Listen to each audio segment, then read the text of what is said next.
syaratnya FOB shipping point 2/10 N/60 dan dibayar terlebih dahulu biaya transport sebesar 250 ditambahkan ke faktur. Berarti si pembeli itu minta tolong ditalangin dulu. Ya, bagaimana cara menuliskannya? Ini masuk ke jurnal apa nih? Coba. Jurnal pembelian kata Aldi. Yang di rumah setuju? Setuju. Oke, setuju. Thank you, Nigel. Nah, lihat nih di sini nih di tanggal 1 ya di jurnal pembelian. Oktober tanggal 1 tulis Fisherco, pembeliannya 8.500. Terus kemudian beban angkutnya dimasukin ke serba-serbi. Ya. 250 jadi utang dagangnya dikredit 8.750. Begitu. Ada pertanyaan nomor 1 tanggal 1? Gitu ya. Oke, nah yang tanggal 2 beli peralatan secara kredit, tapi ada perlengkapan secara tunai. Jadi masuk ke jurnal pembelian sama jurnal pengeluaran kas ya. Kita lihat nih caranya nih. Ya. Di sini.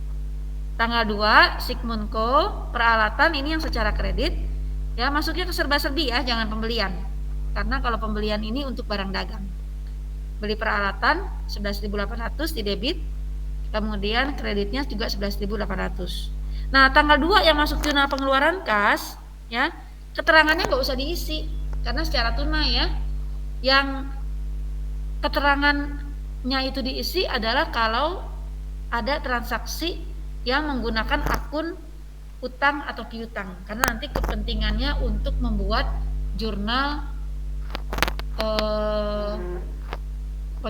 buku besar pembantu, untuk membuat buku besar pembantu ya.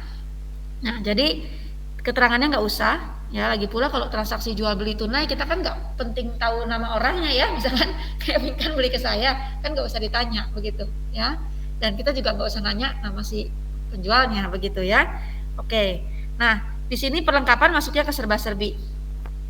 Kalau misalnya nanti utang dagang itu berarti yang mana? Utang dagang ini ketika kita membayar utang dagang dari jurnal pembelian gitu ya, masuk ke utang dagang. Pembelian ini untuk apa? Pembelian ini untuk pembelian barang dagang secara tunai. Jadi kalau beli perlengkapan jangan masukin ke pembelian ya, masuk ke serba-serbi. Serba-serbi itu untuk menampung semua yang tidak bisa masuk ke kolom utang dagang dan pembelian. Karena utang dagang dan pembelian dianggap sering, jadi dibuat kolom tersendiri. Sedangkan kalau serba-serbi ini yang dianggap tidak terlalu sering. Begitu ya. Jadi nanti cara postingnya juga beda. Kalau yang ada kolom sendiri nanti jumlahnya langsung diposting jumlahnya saja. Tapi kalau serba-serbi itu harus satu-satu seperti biasa. Ya. Perlengkapan di sini, kemudian masukin jumlahnya, kreditnya kas. Begitu, ya. Jadi ini boleh dilihat di sini, jurnal penjualan juga di sini tanggal, kemudian ada keterangan, syarat pembayarannya dimasukin dan angkanya. Jurnal penerimaan kas. Oh ya, lihat di jurnal umum. Jurnal umum di sini untuk utang dagang dan piutang dagang masukkan dikasih keterangan dalam kurung nama customer atau suppliernya. Kepentingannya untuk apa? Nanti juga untuk masuk ke buku besar pembantu. Begitu. Oke. Nah, dicoba dulu ya. Nanti boleh ngelihat di sini. Nah, kemudian kan berdua nih. Nanti boleh mau komunikasinya mau lewat Meet ini, nanti jadi rame atau mau terserah, mau secara pribadi. Nanti misalkan Aldi chat, coba cari bener nggak yang tanggal segini ini, karena kan ngerjainnya berdua ya. Nanti jangan-jangan Aldi udah ketik si ini ketik lagi begitu. Oke, nah caranya sebentar lihat dulu. Boleh ya. Saya pause dulu. Mana ya tugasnya? Ini praktek jurnal khusus. Sampai ini kenapa jadi besar begini ya?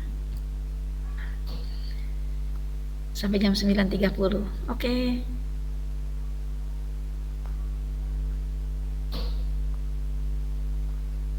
Tugaskan